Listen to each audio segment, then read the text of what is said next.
Nous saluons tous les enfants de Dieu. Nous saluons tous les auditeurs qui sont amenés à pouvoir suivre cet audio. Que la paix, la grâce et la bonté de notre Dieu vous soient multipliées dans le nom de Jésus-Christ, lui qui a trouvé encore bon que nous puissions passer encore pour pouvoir nous édifier tout autour de sa parole. C'est ce que nous allons nous empresser de faire à ce jour. Nous allons entamer un nouveau thème qui va s'intituler le péché, les péchés et l'iniquité. Ouais, donc je répète, le péché, les péchés, l'iniquité. Okay, donc c'est sur ce thème que nous allons nous entretenir à ce jour. Donc nous débutons notre thème et nous allons prendre comme à la coutume notre Bible. Ouais, que chacun prenne sa Bible et nous allons débuter. Donc j'ai dit le péché, les péchés et l'iniquité. Donc le péché sans S, le péché, les péchés avec S et l'iniquité. Donc quand on voit le péché, dans un premier temps, on voit le péché originel d'Adam. Okay? Le péché originel d'Adam. Okay? Lorsqu'on voit les péchés avec S, on voit les péchés comme des actes que les gens posent. Ouais? Et l'iniquité, c'est le fait de pouvoir délibérément en fait agir d'une manière contraire à la règle, comme si Dieu n'avait pas fait connaître sa volonté. Ouais, donc c'est ces trois aspects-là qu'on va essayer de développer par rapport à la Bible. Okay. Donc prenons premièrement le péché originel d'Adam. Le péché originel d'Adam, tout le monde connaît. Prenons Genèse. Prenons Genèse. Genèse. Comment s'est manifesté le péché dans le monde, hein? C'est ce que nous allons essayer d'étudier par la grâce de Dieu. Donc le péché, nous voyons comment est-ce qu'il a été manifeste. Donc Dieu dit, je suis dans Genèse chapitre 1, au verset, je suis dans Genèse chapitre 1, je prends le verset 26. Dieu dit, faisons l'homme à notre image, selon notre ressemblance, pour qu'il domine sur les poissons de la mer, sur les oiseaux du ciel, sur le bétail, sur toute la terre et sur tous les reptiles qui rampent sur la terre. Dieu créa l'homme à son image, il le créa à l'image de Dieu, hommes et femmes, il les créa. Dieu les bénit et Dieu les bénit et Dieu leur dit, soyez féconds, multipliez-vous, remplissez la terre, soumettez-la, dominez sur les poissons de la mer, sur les oiseaux du ciel et sur tout animal qui rampe sur la terre. Dieu dit, voici que je vous donne toute herbe porteuse de semences et qui est à la surface de toute la terre. Et tout arbre fruitier porteur de semences, ce sera votre nourriture. À tout animal de la terre, à tout oiseau du ciel, à tous ceux qui rampent sur la terre et qui a souffle de vie, je donne toute herbe verte pour nourriture. Il en fut ainsi. Dieu vit alors tout ce qu'il avait fait, et voici, c'était très bon. Il y eut un soir, il y eut un matin, ce fut un 6e jour. Et donc l'homme a été créé le 6e jour. Ok?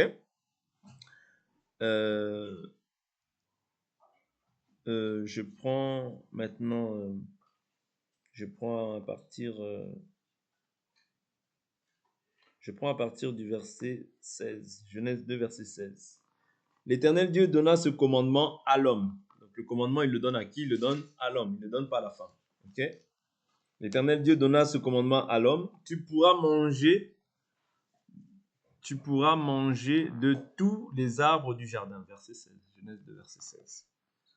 Mais tu ne mangeras pas de l'arbre de la connaissance du bien et du mal, car le jour où tu en mangeras, tu mourras. Vous voyez? Donc la sentence, c'était quoi? C'était que le jour où il en mangera, il mourra. Mais il pouvait se nourrir de tout. Et vous voyez en fait les éléments que nous avons essayé de lire dans Genèse chapitre 1. Nous voyons que l'homme en fait avait l'autorité. Vous voyez? Dieu lui avait donné la gouvernance, la gérance en fait de tout ce qui était dans le jardin. Vous voyez? Parce qu'il lui dit dominez, assujettissez, multipliez-vous, remplissez la terre. Tout ça, c'était la bénédiction que l'homme avait reçue de Dieu. Mais qu'est-ce qui se passe? Dieu dit que le jour où tu mangeras, le jour où tu mangeras de l'arbre, tu mourras. Je dis toujours, est-ce que la mort physique, lorsque l'homme maintenant a mangé de l'arbre de la connaissance du bien et du mal, est-ce qu'il est mort physiquement? Non. Oui. Mais quelle était la mort qui avait opéré à ce moment-là? C'est la séparation d'avec Dieu. Oui. Voilà pourquoi je vous dis toujours que ce qui a de l'importance dans la vie de l'homme, ce n'est pas le fait qu'il puisse mourir physiquement, non. Oui. Mais la plus grande des morts, c'est quand tu n'es plus en communion avec Dieu. Parce que même si tu n'es pas mort selon la chair, mais tu finiras par manifester des œuvres charnelles. Ouais, pourquoi? Parce que celui qui te donne la capacité de pouvoir vivre selon la volonté de Dieu, c'est Dieu lui-même, par son esprit. Oui. Parce que Jésus lui-même dit, sans moi, vous ne pouvez rien faire. Vous comprenez? Donc si aujourd'hui tu as la paix avec Dieu, c'est par Jésus. Romains chapitre 5. Ouais, Romains chapitre 5 nous dit que par lui, nous avons la paix avec Dieu. Vous voyez? C'est-à-dire que la paix est liée au fait que toi, maintenant, tu as Jésus dans ta vie. Ok? Donc là, le fait que maintenant, il y a eu là, maintenant, Dieu met le commandement. Maintenant, allons rapidement dans Genèse, toujours chapitre 3. Bon, vous savez, connaissez l'histoire, je ne vais pas tout lire. Dieu forma une femme de la côte de l'homme et avait prise et il l'appela vers l'homme. Et l'homme dit, cette fois, voici l'os de mes os, la chair de ma chair. C'est elle qu'on appellera femme. Genèse chapitre 3, verset 25. Genèse 2, 25. L'homme et sa femme étaient tous les deux nus et n'en avaient pas honte. Vous voyez, c'est pour ça que je vous dis toujours qu'il y a la nudité lorsqu'on est dans la gloire, mais il y a la nudité aussi qui se manifeste lorsqu'on est dans le péché. Vous comprenez? Lorsqu'on est dans le péché, la Bible nous dit « Revêtez-vous de Christ et ne vous mettez pas en souci de la chair pour en satisfaire les convoitises. » Vous comprenez? Mais la nudité qui est liée à la gloire, c'est-à-dire c'est la nudité où tu n'as pas conscience, où tu n'as pas de conscience de ton péché, donc tu es dans la gloire, tu es dans la volonté de Dieu. Cette nudité aussi doit être comprise de la sorte. Parce qu'ils étaient nus, mais ils n'en avaient pas honte. Pourquoi? Parce qu'ils étaient dans la volonté de Dieu. Maintenant, le serpent, Genèse 3, verset 1, était le plus rusé de tous les animaux des champs que l'Éternel Dieu avait fait. Il dit à la femme, Dieu a-t-il réellement dit, vous ne mangerez pas de tous les arbres du jardin? La femme dit au serpent, nous mangeons du fruit des arbres du jardin, mais quant au fruit de l'arbre qui est au milieu du jardin, Dieu a dit, vous n'en mangerez pas, et vous n'y toucherez pas, sinon vous mourrez. Alors le serpent dit à la femme, vous ne mourrez pas du tout. Mais Dieu sait que le jour où vous en mangerez, vos yeux s'ouvriront et que vous serez comme des dieux qui connaissent le bien et le mal. J'aime beaucoup cette citation qui dit « comme des dieux qui connaissent le bien et le mal ». C'est-à-dire que quand tu es, la Bible nous dit, Jésus lorsqu'il vient, il dit « j'avais dit vous êtes des dieux, mais vous mourrez comme des hommes ». C'est-à-dire le fait d'être Dieu, c'est-à-dire que tu es à même de pouvoir connaître le bien du mal. Pourquoi? Parce que quand tu reçois maintenant la semence de Dieu, Dieu fait de toi aussi un Dieu, mais pas un Dieu qu'on adore. Ça, je vous l'ai déjà dit. Ok? Donc ici, maintenant, qu'est-ce qui se passe? Lorsqu'ils prennent maintenant de l'arbre, qu'est-ce qui a été maintenant consommé? Qu'est-ce qui a été maintenant établi? C'est la mort. Parce qu'ils ont maintenant constaté leur nudité. Leurs yeux s'ouvrirent, effectivement. Mais le diable, je vous dis toujours que quand le diable vient, c'est toujours, même si la chose peut être vraie, mais du fait que c'est le diable qui le dit, c'est un motif impur. La motivation, la pensée, la chose qui va être effectuée par la chose va engendrer le chagrin. Pourquoi? Parce que c'est la bénédiction de l'Éternel qui enrichit. Elle ne se fait suivre d'aucun chagrin. Mais quand c'est le diable, ça va toujours engendrer le chagrin. Voilà pourquoi, ici, qu'est-ce que ça a engendré? Ils ont été restaurés, mais ils ont été chassés aussi du jardin. N'est-ce pas? Ils ont été restaurés, Dieu les a restaurés, les a revêtus, mais il les a aussi chassés. Et la Bible nous dit, un seul a péché, tous ont péché et sont privés de la gloire de Dieu. Vous voyez, comme Adam était privé, toi et moi aussi, directement maintenant, nous sommes privés aussi de la gloire de Dieu. Parce que celui qui est le Père, de tout être humain, tout être humain, c'est Adam. Donc, celui qui est le Père de tout être humain, c'est Adam. C'est-à-dire que du fait que lui, en lui, il y avait la semence du péché. Ça veut dire toute personne qui naît de la chair et du sang a automatiquement maintenant en lui la semence du péché. Vouloir ou pas.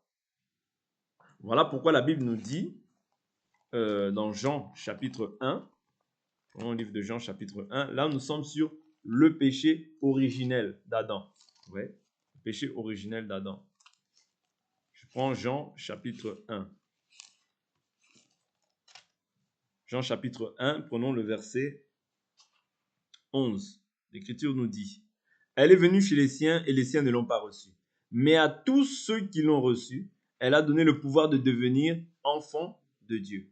À ceux qui croient en son nom et qui sont nés non du sang, ni de la volonté de la chair, ni de la volonté de l'homme, mais de Dieu.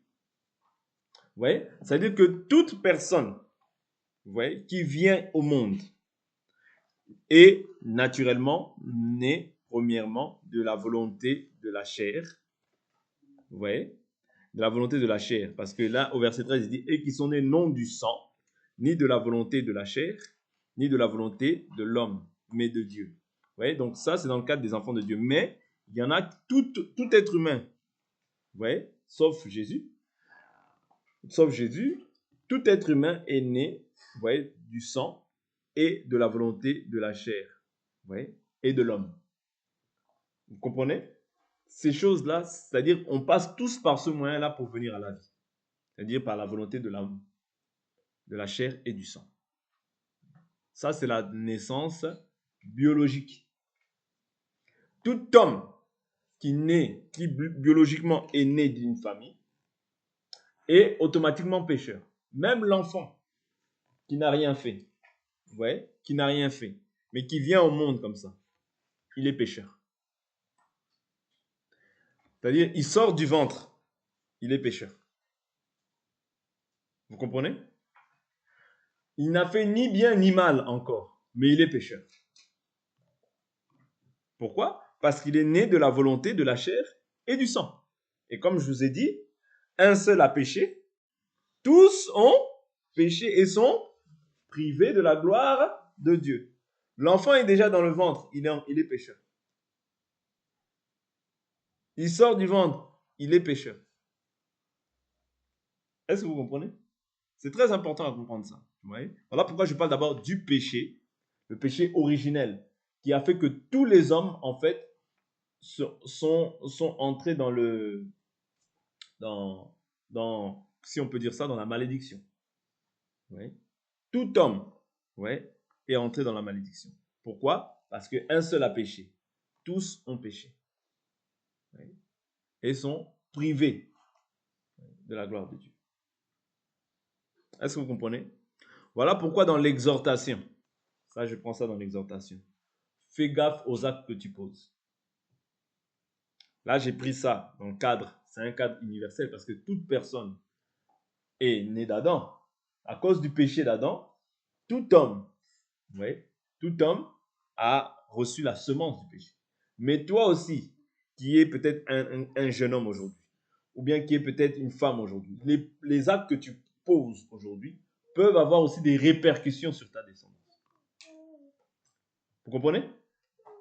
Peuvent avoir des répercussions sur tes enfants ou sur les enfants de tes enfants. Donc, c'est très important que lorsque tu es aussi sur terre, t'examiner afin de marcher conformément à la volonté de Dieu. C'est très important.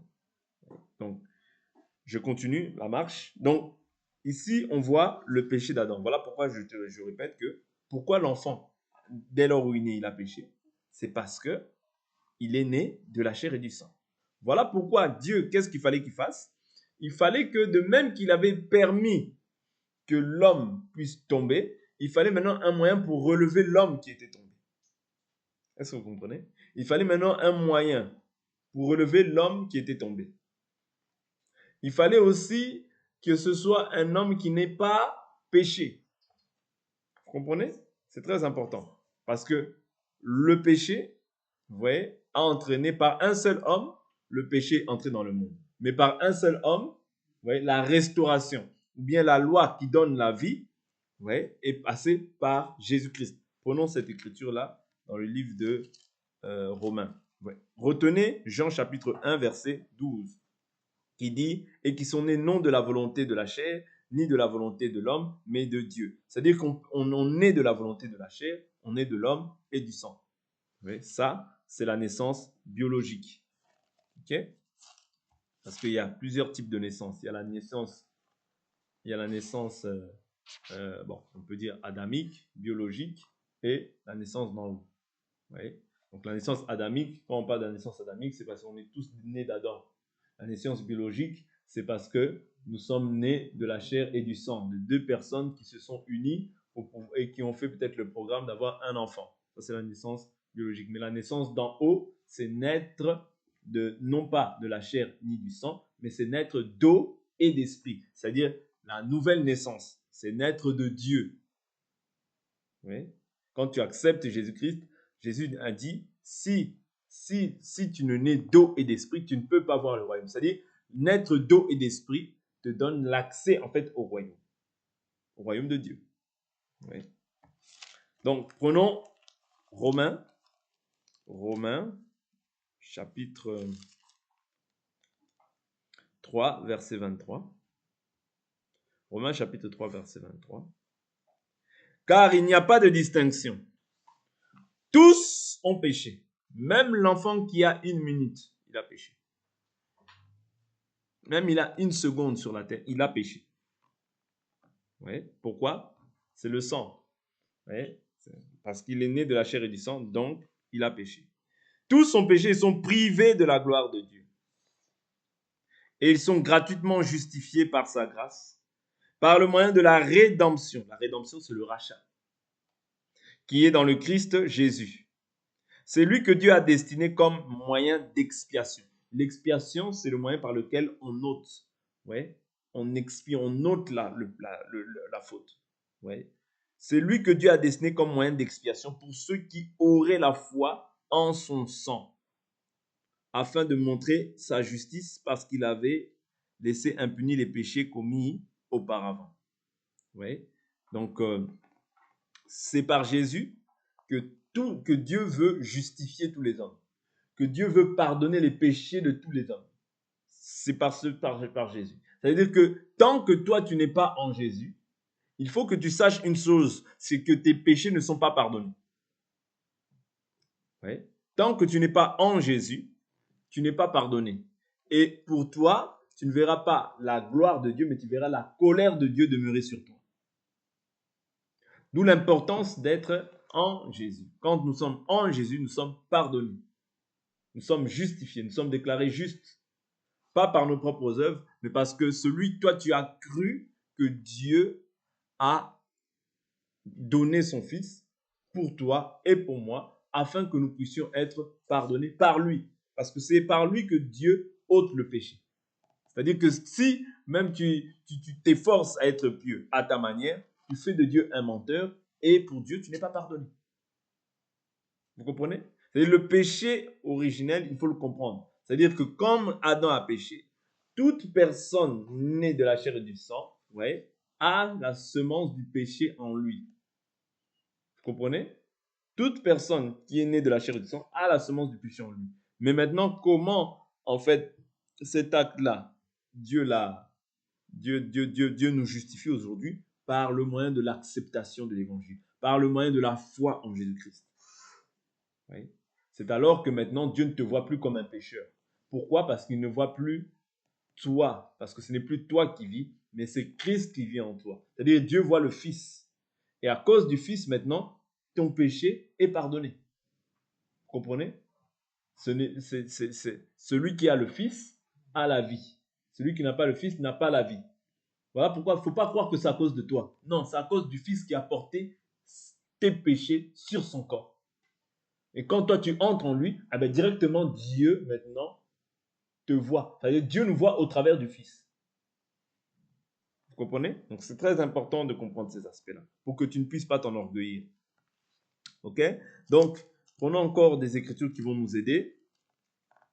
Prenons des écritures qui vont nous aider.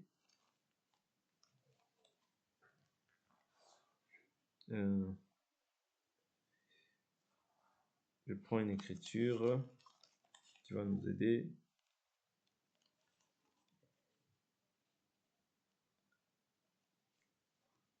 Ok.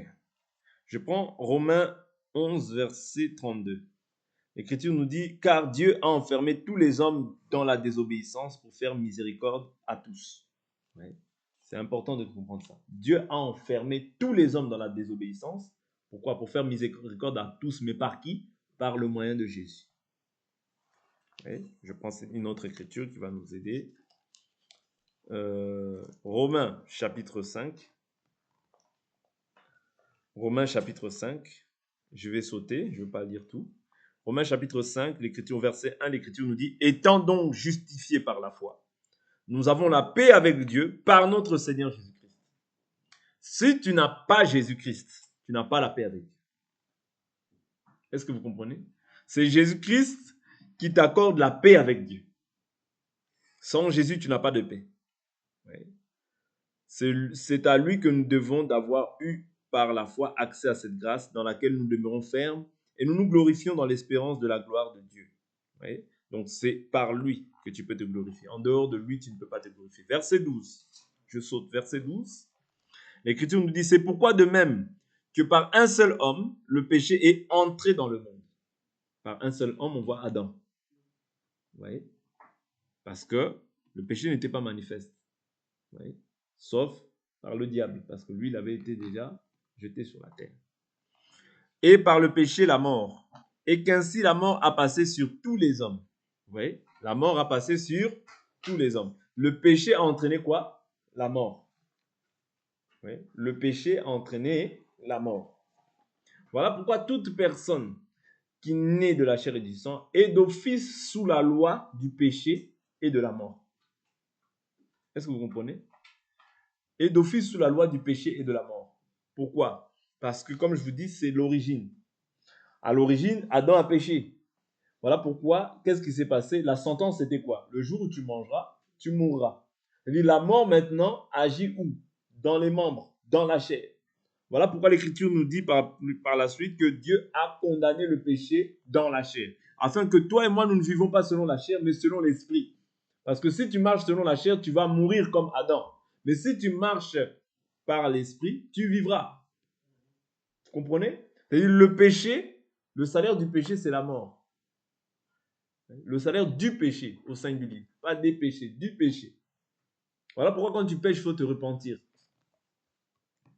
Est-ce que vous comprenez? Quand tu pêches, il faut te repentir. Oui. Parce que le péché a pour objectif, a pour but la mort. Ok? Je continue, il dit car. Donc, le péché a passé. Bon, je reprends verset 12. C'est pourquoi, de même que par un seul homme, le péché est entré dans le monde. Ouais. Et par le péché, la mort. Et qu'ainsi la mort a passé sur tous les hommes parce que tous ont péché. Ouais. Donc, Dieu, du fait que Adam a péché, il a déclaré tous les hommes pécheurs. Car jusqu'à la promulgation de la loi, le péché était dans le monde. Mais le péché n'est pas mis en compte quand il n'y a pas de loi.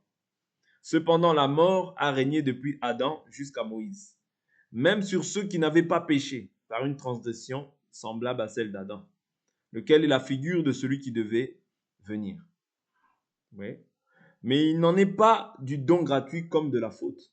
Car si par la faute d'un seul, beaucoup sont morts, c'est-à-dire par la faute d'Adam, tous sont morts, même jusqu'à Moïse, ils sont morts. Les patriarches, ceux qui étaient venus par la suite, les Noé, ils sont morts.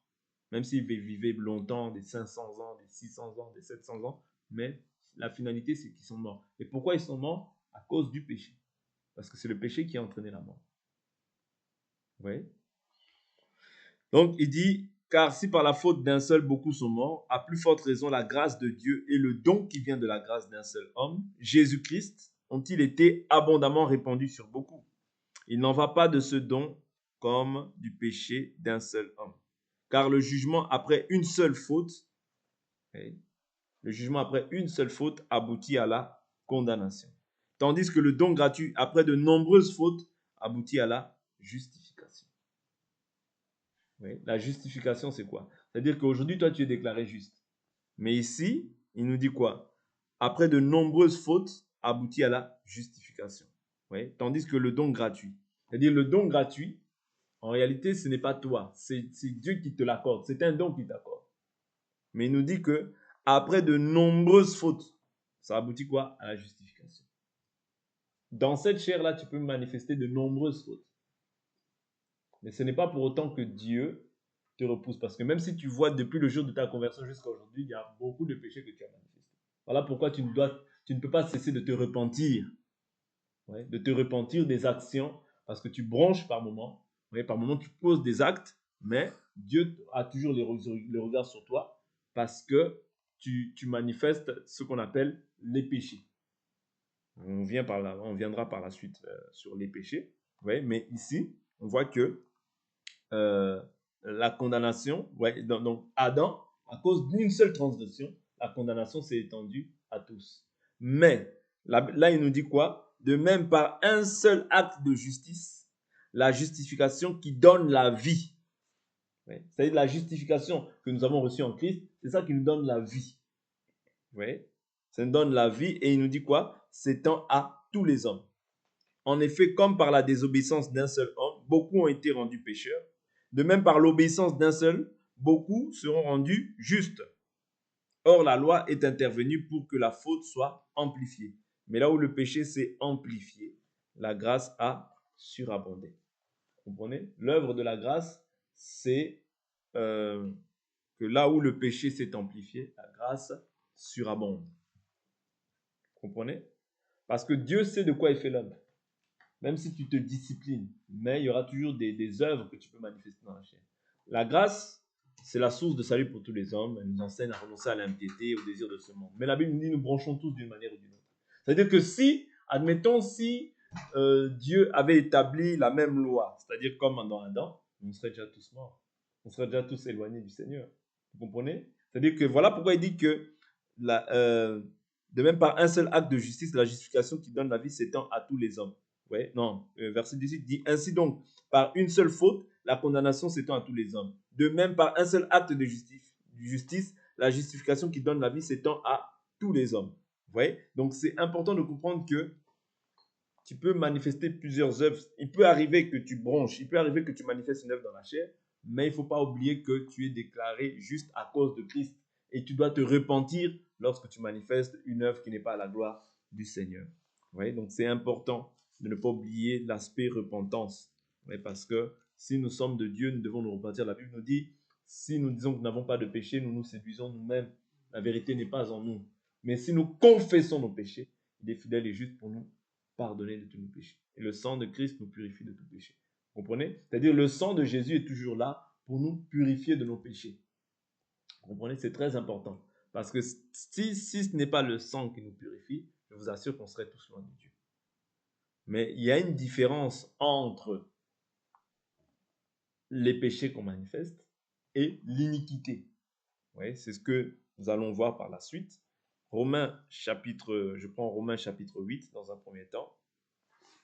Romains chapitre 8, la Bible verset 1, la Bible nous dit, il n'y a donc maintenant aucune condamnation pour ceux qui sont en Christ Jésus, qui marchent non selon la chair, mais selon l'esprit. En effet, la loi de l'esprit de vie en Christ Jésus m'a libéré de la loi du péché et de la mort. Comme je vous ai dit, la loi du péché et de la mort, c'est quelle loi? C'est la loi, en fait, d'Adam.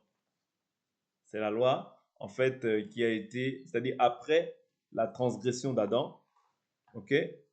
La loi du péché et de la mort s'est manifestée. Mais maintenant, qu'est-ce qu'il dit? Il dit, Dieu, car chose impossible à la loi, parce que la chair la rendait sans force.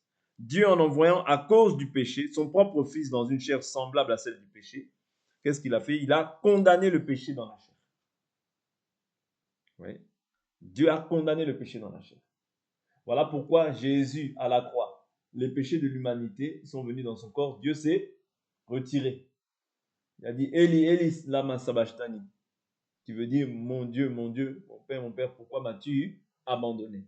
Vous comprenez? C'est-à-dire, Dieu l'a fait pécher, afin que toi et moi, nous ne vivions pas maintenant selon la chair. Parce que qu'est-ce qui a été cloué à la croix de Golgotha? C'est la chair de Jésus, n'est-ce pas? Voilà pourquoi Dieu nous dit qu'il a condamné le péché où? Dans la chair. Voilà pourquoi si toi tu marches dans la chair, tu vas faire des choses qui ne plaisent pas à Dieu. Parce que tu vas vivre encore selon tes passions, selon tes désirs. Ouais. Donc ça, c'est en ce qui concerne le péché. C'est-à-dire que toi, aujourd'hui, tu es déclaré juste par la foi en Jésus-Christ. Tu n'es plus vu que Dieu ne te voit plus comme un pécheur. Mais Dieu te voit comme un juste ou comme une juste. Oui. Donc tu es déclaré juste à cause de Jésus. N'oublie pas ça. Maintenant, quand on voit les péchés, on parle de quoi? On parle des actes que les hommes posent au quotidien. La Bible nous dit nous bronchons tous d'une manière ou d'une autre. Si quelqu'un ne bronche pas, c'est un homme parfait. Oui. Le fait de broncher, c'est un péché. Le fait de peut-être mentir, c'est un péché. Oui. Le fait peut-être de tromper, c'est un péché. De ne pas dire la vérité dans son exactitude, c'est un péché. Oui. Ce sont des actes dont nous avons la possibilité de pouvoir nous repentir. Vous comprenez? C'est très important. Ce sont des actes dont nous avons la possibilité de nous repentir. Oui. Parce que Jacques nous dit ça. Jacques nous parle de ça. Si nous bronchons tous d'une manière ou d'une autre, si quelqu'un ne bronche pas, c'est un homme parfait. Oui. Tu peux broncher, t'énerver. Oui. Tout ça, ce sont des choses qui ne sont pas bonnes pour un enfant de Dieu, mais cela peut arriver dans la marche. Et si ça arrive, la chose que tu dois faire, c'est te repentir, c'est confesser, vous voyez, ce péché-là, afin que Dieu t'accorde sa grâce. Selon le livre de 1 Jean,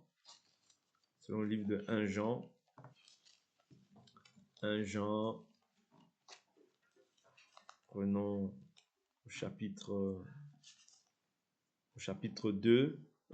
1, pardonnez-moi, chapitre 1, je prends le verset 5. Voici le message que nous avons entendu de lui et que nous vous annonçons. Dieu est lumière, il n'y a pas en lui de ténèbres.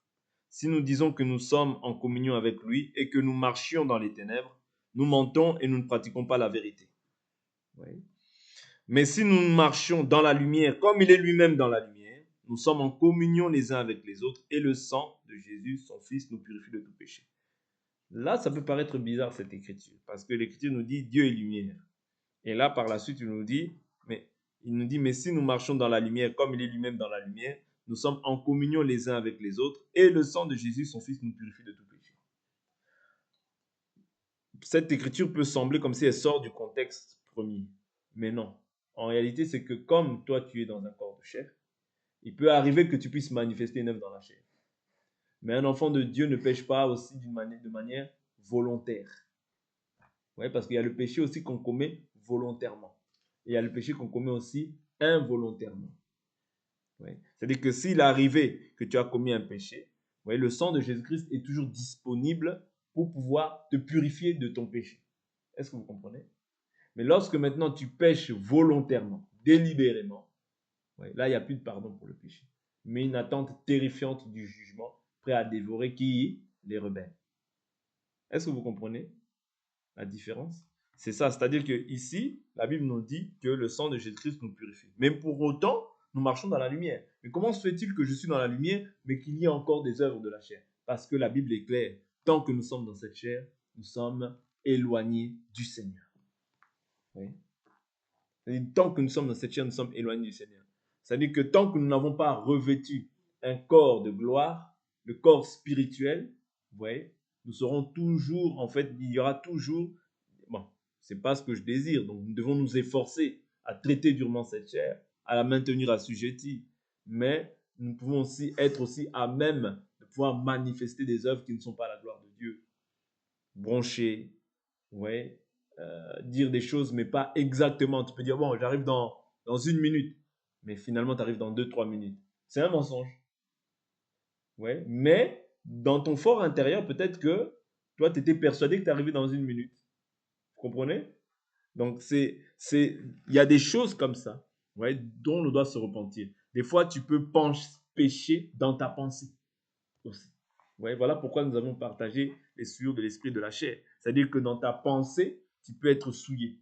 Mais peut-être que tu n'as pas manifesté encore ça dans la chair, mais dans ta pensée, tu peux être souillé. Ouais, toutes ces choses-là, nous devons nous en repentir parce que nous sommes dans cette chair. Et cette chair, la Bible nous dit, soumettez-vous à Dieu, résistez au diable, il fuira loin de vous. Comment est-ce que tu résistes? Par la parole, par la prière. Ouais. Toutes ces choses sont des armes que Dieu a mis à notre disposition pour pouvoir résister contre tous les traits enflammés du malin. Toutes les tentations qui veulent s'élever dans ta chair et qui veulent te pousser en fait à faire des choses qui sont contraires à la volonté de Dieu. tu dois y résister pour la gloire de Dieu. C'est très important les aspects que nous partageons. Parce que quand tu comprends ces choses-là, quand tu comprends en fait ces trois aspects-là, le péché, les péchés et l'iniquité, tu vas savoir comment marcher avec le Seigneur.